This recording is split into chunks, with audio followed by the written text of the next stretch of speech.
안녕하세요. 차원이 다른 부동산 컨텐츠 대왕부동산TV의 제동식입니다. 이번 시간에는 최근에 뜨겁게 달구고 있는 주요 뉴스들을 심도 있게 짚어보는 시간을 갖도록 하겠습니다. 이 재건축 아파트의 종부세는 이 기존 주택 철거 여부와 그리고 신축 주택 준공인가율에 따라서 달라지는데요. 이 부분에 대해서 자세히 살펴보고 그리고 종부세 과세 대상에서 상속주택의 범위를 확대하는 내용, 그리고 다주택자 양도세 중과 완화 검토, 이 세 가지 내용에 대하여 자세히 다뤄보도록 하겠습니다. 그럼 지금 바로 시작하겠습니다. 시작하기 전에 구독과 좋아요, 알림 설정 부탁드립니다. 이 종부세는 이 철거와 준공에 따라서 달라집니다. 이 동아일보에서 이 이주는 6월 1일 전에, 입주는 6월 1일 후에 라고 하는 기사가 있는데요. 여기에서 이 이주가 중요한 게 아니라 철거가 중요합니다. 6월 1일 전에 철거가 완료되어야 하는데요. 이 과세 기준일 6월 1일 전에 철거를 완료해야 종부세 부과 대상이 아닙니다. 또한 이 두 채 분양자들이 이 준공 승인 연기를 요청하고 있고 또 1주택자들은 입주 지연에 대한 임차비 증가가 있다고 서로 반발하고 있다고 합니다. 그렇다 보니까 이 종부세를 피하기 위해서 재건축 일정을 조정하는 단지들이 생겨나고 있고요. 그리고 1주택자와 이 다주택 조합원 간의 갈등의 소지도 있습니다. 서로 간의 입장차가 분명히 다르기 때문에 그렇겠죠. 또한 이 멸실신고나 준공인가 이 하루 차이로 많게는 이 종부세가 수억 원의 차이가 날 수도 있겠습니다. 그렇다 보니까 사전에 이 조합에 전화를 해서 언제 철거가 완료가 되고 또는 언제 준공인가가 되는지에 대해서 잘 알고 있어야 안 내도 될 종부세 수천만 원에서 수억 원까지를 아낄 수 있겠습니다. 이 내용에 대해서 다시 한번 자세히 살펴보면요. 이 지금 보고 계시는 이 화면은 재건축이나 재개발의 이 정비사업 절차입니다. 여기서 보시면 관리처분 인가 후에 이주를 하게 되는데요. 이주를 시작해서 최종 완료가 되면 철거가 시작되는데요. 철거가 완료가 되면 멸실신고를 하게 됩니다. 이때까지는 주택인 상태입니다. 멸실신고 전까지는요. 멸실신고 이후 이 준공인가일 전까지는 토지 상태인 거죠. 그렇다 보니까 이 철거를 완료하고 이 멸실신고가 6월 1일 전에 했다면 종부세 부과 대상이 아닙니다. 종부세 과세 기준일은 6월 1일이기 때문에요. 그래서 6월 1일 전에 이미 주택이 아니어야 종부세 부과 대상이 아닌 거죠. 또한 이 준공인가일도 마찬가지 6월 1일 후에 준공인가를 받았다면 종부세 부과 대상이 아닙니다. 왜냐고요? 6월 1일 날 토지 상태였기 때문에 종부세 부과 대상이 아니었던 거죠. 그래서 준공인가일을 6월 1일 후에 받게 된다면 당해년도 종부세 부과 대상은 아니고요. 그 다음 연도부터 종부세 부과 대상이 되겠습니다. 그런데 여기에서 조정 대상 지역에 1+1 분양을 받아 2주택이 되신 분들도 있겠습니다. 이분들이 만약 6월 1일 전에 준공인가를 받았다면 2주택 중과 대상이 됩니다. 수천만 원에서 많게는 억 단위 이상의 종부세 세금 폭탄이 기다리고 있습니다. 1+1 분양 받은 사람들이 골머리를 앓게 생겼습니다. 그렇다 보니까 현재는 1+1 분양보다는 이 똘똘한 한 채, 이 중대형 이상의 똘똘한 한 채를 분양 신청하는 추세로 바뀌었습니다. 다음은 종부세 대상에서 이 상속주택 범위를 확대하는 쪽으로 검토를 하고 있다는 뉴스입니다.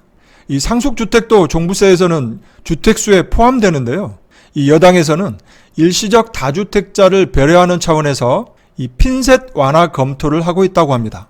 종부세법 시행령 제4조의 2, 제3항에 보면 이 주택수 계산하는 방법이 나와 있습니다. 여기에서 상속으로 공동 소유한 주택은 이 아래 두 가지의 이 요건을 갖추게 되면 주택수에서 제외해 준다고 되어 있습니다. 이 첫 번째는 이 상속주택 소유 지분율이 20% 이하이고 그리고 상속주택 소유 지분율에 상당하는 공시가격이 3억 원 이하일 경우에 주택수에서 제외해 줍니다. 이 두 가지 요건은 엔드 조건입니다. 그렇다고 해서 종부세 계산을 할 때 모든 경우에 해당이 되는 게 아니고요. 이 종부세율 적용 시에만 주택수 계산에서 제외됩니다.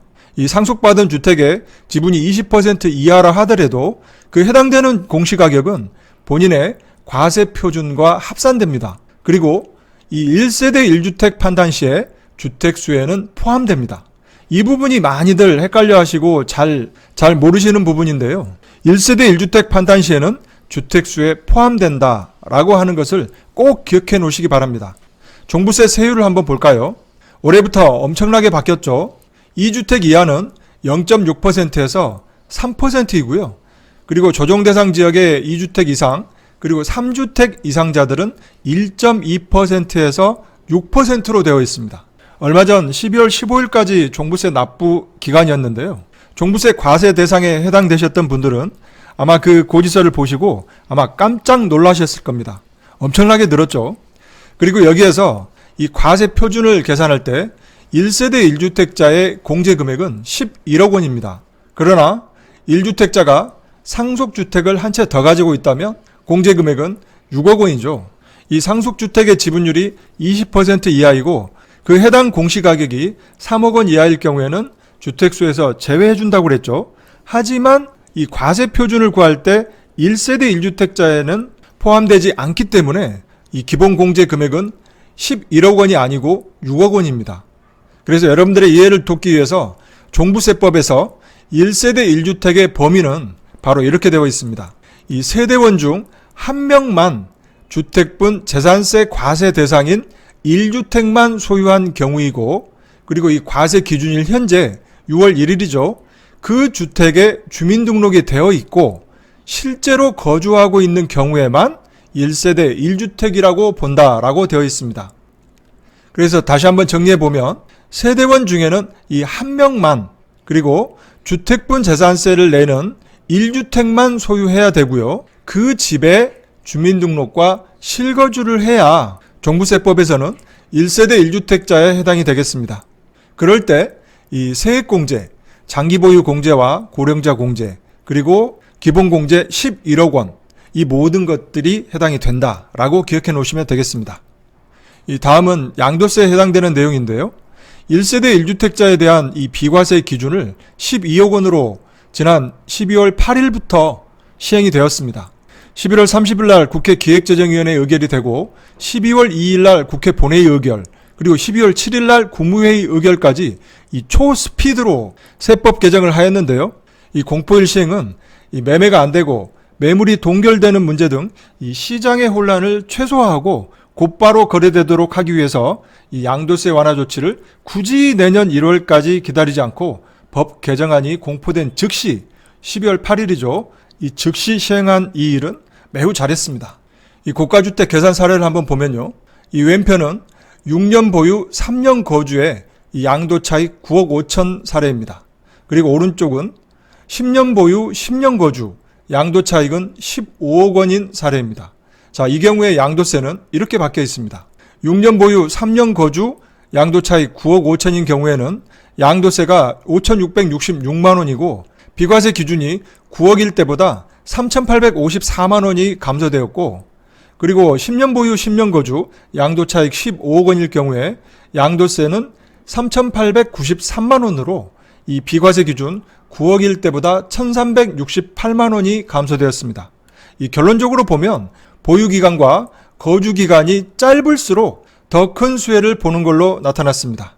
그렇다고 해서 이 보유기간과 거주기간이 짧을수록 더 큰 수익이 난다라고 하는 것과는 완전히 다른 내용이기 때문에 구별을 하셔야 될 것 같습니다. 이 1주택자 양도세 완화 시행이 벌써 12일이 지나가고 있는데요. 양도세 비과세 기준 상향 후에 이 매물 출회 효과는 거의 없는 걸로 나오고 있습니다. 1주택자들이 양도를 한 후에 다음 대안이 없기 때문에 비과세 기준을 상향했다고 해서 시장에 매물이 많이 나온다거나 그럴 리는 거의 없겠죠.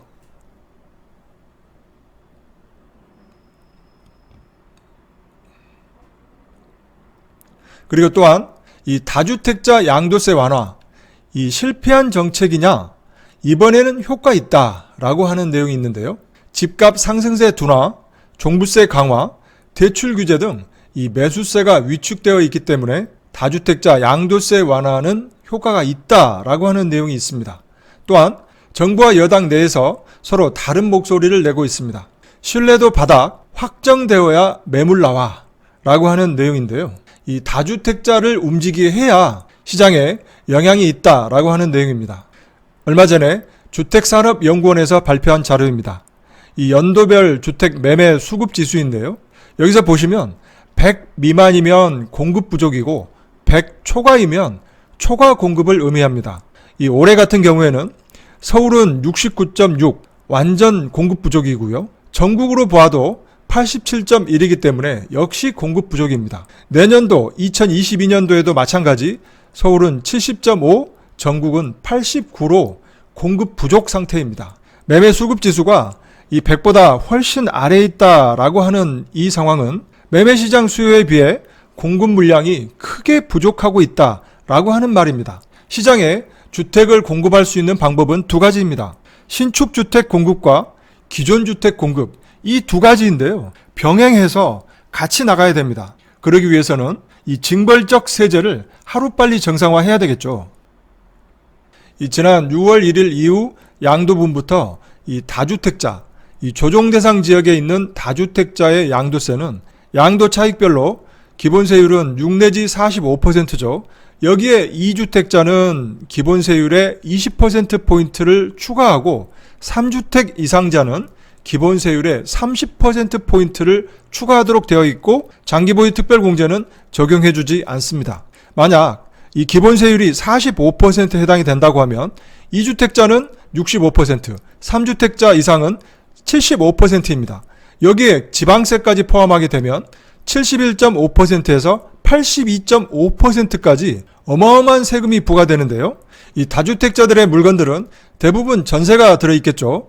만약 양도세와 전세보증금을 합한 금액이 이 매도가보다 높다면 누가 매도를 하겠습니까? 매도를 할 수가 없는 거죠. 자, 이 상태에서 이재명 대선 후보는 다주택자 양도세 중과를 한시적으로 유예하자라고 하고 있습니다. 이 양도세 중과 한시 유예는 지난 2019년 12월 16일부터 2020년 6월 30일까지 이 10년 이상 장기 보유자에 한해서 양도세 중과 한시 유예를 해줬었습니다. 하지만 그때 10년 이상 보유 물건에 대해서만 양도세 중과를 한시적으로 유예해주다 보니까 그 효과는 매우 미미했었습니다. 이 적용 대상이 소수였었던 거죠. 이 오래 가지고 있었었는데 과연 얼마나 많은 사람들이 양도세 중과를 한시적으로 유예해준다고 매도를 했겠습니까? 하지만 이번에 이재명 대선 후보는 이렇게 얘기하고 있습니다. 이 양도세 중과 한시 유예는 1년 정도 하고 6개월 이내에 양도하면 완전 면제를 해주고 9개월 이내는 2분의 1 면제, 12개월 이내는 4분의 1 면제를 해주자라고 하는 내용입니다. 이 다주택자 물건들은 대부분 전세나 월세가 들어있겠죠. 그렇다 보면 임대차 2법이 시행되고 있는데요. 여기에서 자유로울 수가 없습니다. 매도를 하려고 해도 세입자가 있기 때문에 쉽게 팔리지가 않는 거죠. 팔고 싶어도 이 또 하나의 규제가 가로막고 있기 때문에 이 정책의 실효성을 높이려면 유예 기간을 6개월, 9개월, 12개월 이렇게 하지 말고 1년 내지 2년 정도로 충분히 주던지 아니면 한시적으로 하지 말고 아예 폐지하는 것도 주택시장 안정에 효과가 클 것으로 생각됩니다. 그리고 이 부분은 국회에서 소득세법 제104조의 7항을 개정해야 됩니다. 하기 때문에 아무리 빨라도 내년 초 이 정기국회에서 이 법안을 처리해야만 또 가능하게 되어 있습니다. 이번에는 이 생색내기가 아닌 실질적으로 이 시장에서 도움이 되었으면 하는 바람입니다. 민주당에서는 이 다주택자 양도세 중과 한시 유예 논의를 공식화하고 있다고 하는데요. 유예 법안을 이르면 이달 처리를 하겠다고 하는데 아마 어려울 것 같고요. 이재명 대선 후보는 이 양도세 완화가 공급 확대 효과에 매우 클 것이라고 하고 있습니다.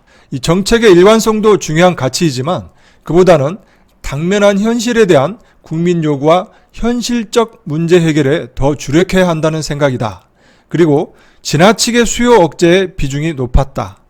저는 시장주의에 매우 가까운데 시장이 부족함을 느끼면 정책 결정자 입장에서 부족하지 않다고 말하면 시장이 이를 수용하지 않고 반대로 받아들인다 라고 말하였습니다. 하지만 청와대에서는 지금까지는 명확히 반대하고 있습니다. 이호승 정책실장이 이 집값 하향 안정화 상황에서 양도세 논의는 신중해야 한다라고 하고 있습니다. 이 다주택자 양도세 완화에 대한 논쟁은 여당과 야당이 하고 있는 게 아니라 민주당과 정부, 청와대에서 엇박자를 내고 있습니다.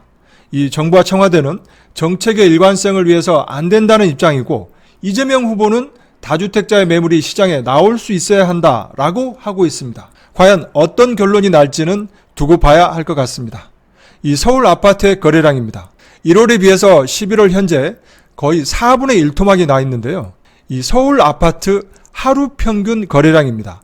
1월 달에는 187건이었는데요. 11월에는 40건으로 1월 대비 78%가 급감하였습니다. 이 거래 절벽 상태인데요. 이 강남보다 노도강, 노원구, 도봉구, 강북구, 이 노도강의 감소가 훨씬 더 크다고 합니다. 그리고 양도세 부담으로 호가는 못 내리기 때문에 한마디로 고착 상태에 빠져 있습니다. 내년 3월 대선 전까지는 정책적 불확실성이 악재로 작용하여 이 거래 절벽 상태가 계속 이어질 것으로 보입니다. 매도자도 관망, 매수자도 관망. 그렇다 보면 내년 2월까지는 약보합세가 예상이 되는데요. 내년 3월 이 정책적 불확실성이 해소가 된다면 설사 악재라 할지라도 시장은 안정을 찾아갈 겁니다. 매도자 입장이나 매수자 입장, 양쪽 모두 다 마찬가지로 정책 향배를 확인하고 움직일 것으로 보입니다. 아마도 지금 2021년 12월부터 2022년 2월 이 3개월 정도의 기간이 바로 매수 타이밍이라고 생각하는데요. 내년 하반기쯤 이 시간이 지나서 과거 데이터 흐름을 살펴보면 그때가 저점이었구나 하고 느낄 것입니다. 이번 영상은 여기까지이고요. 다음 시간에도 유익한 방송으로 찾아뵙겠습니다. 많은 도움이 되셨다면 구독과 좋아요 버튼 꼭 눌러주시고요.